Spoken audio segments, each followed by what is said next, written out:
বিগত 13.5 মাস ধরে আমাদের সংগ্রামী যৌথ মঞ্চের এই আন্দোলন এখানে চলছে।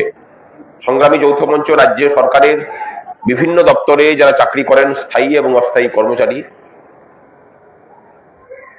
তাদের দাবি দাওয়া নিয়ে আন্দোলন করে চলেছে।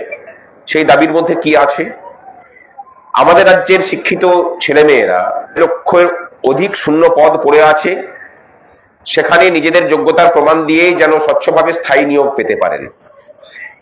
সাধারণ ছেলেমেয়েরা স্বচ্ছভাবে স্থায়ী নিয়োগ পেলে পরে কি সুবিধা রাজ্যের ছেলেমেয়েদেরকে অন্তত অন্য রাজ্যে গিয়ে পরিযায়ী শ্রমিক হয়ে কাজ করতে হয় না।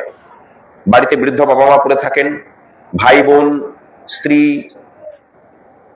কে ছেড়ে বাড়ির উপযুক্ত ছেলে মেয়েটাকে যেতে হয় তার নিজের রুটি রুজির টানে তার সংসার প্রতিপালনের জন্য অন্য রাজ্যে। আমরা সেই ব্যবস্থার বিলোপ চাইছি। পশ্চিমবঙ্গ একমাত্র রাজ্য যেখান থেকে লক্ষ লক্ষ যুবক যুবতীকে অন্য রাজ্যে পাড়ি জমাতে হয় নিজেদের সংসার নিজেদের পেট প্রতিপালনের জন্য। অথচ পশ্চিমবঙ্গের সেই অবস্থা হওয়ার কথা নয়। এর দায় সম্পূর্ণরূপে সরকারের। সরকারি দপ্তরগুলোতে স্থায়ী নিয়োগ নেই।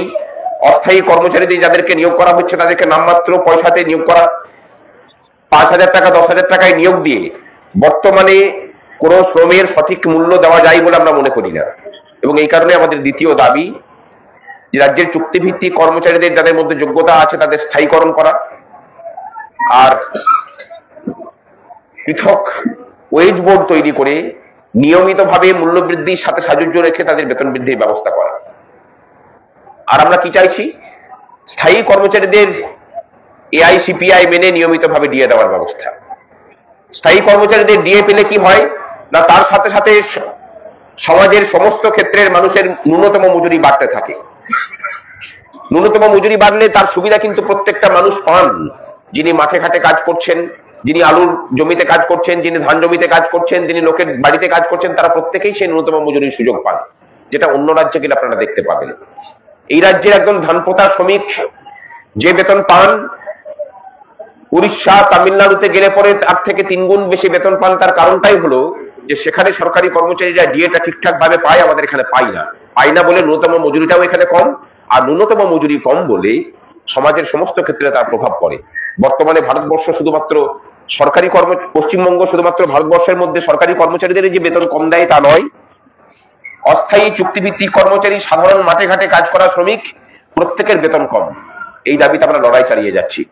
এর পূর্বেও আমাদের অনশন হয়েছে, এখন আমাদের অনশন চলছে। আমাদের সাথী শুভঙ্কর ব্যানার্জি বিগত 51 দিন ধরে অনশনে আছেন। আমরা ব্রিটিশ আমলেও দেখেছি যে অনশন হলে পরে সরকার ডাক্তার পাঠিয়ে তাদের অনশনকারীদের সেবা শুশ্রূষার কাজটা করতেন। কিন্তু এই সরকারটা মানবিক মূল্যবোধের দিক থেকে সেই ব্রিটিশ সরকারের থেকেও আরো নিষ্ঠুর, আরো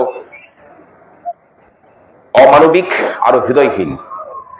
সেই কারণের জন্য আমরা লিখিত আবেদন করার পরেও বিগত 51 দিন ধরে একবারও তাদের মনে হয়নি যে হ্যাঁ, ডাক্তার পাঠিয়ে চিকিৎসক পাঠিয়ে এই অনশনকারীদের স্বাস্থ্যের খবর নেওয়া প্রয়োজন। আজ 51তম দিনে এসে আমরা শুভঙ্কর ব্যানার্জির অনশন প্রত্যাহার করে তুলে নিচ্ছি বলা যায়। কারণ লড়াই চলবে, লড়াই চলছে, লড়াই আমরা ছেড়েও দিচ্ছি না, বরং এই লড়াই আরো জোরদার হবে। এই লোকসভা ভোটের সময়ে মানুষের একটা ভোটও যাতে কেউ চুরি করতে না পারে তার জন্য সমস্ত রকম ব্যবস্থা আমরা করব। এবং লোকসভা ভোটের পরে এই লড়াই যাতে আরো তীব্রতর হয় তার জন্য সমস্ত রকম ব্যবস্থা করেই আমরা দাবি আদায়ের দিকে এগিয়ে যাব।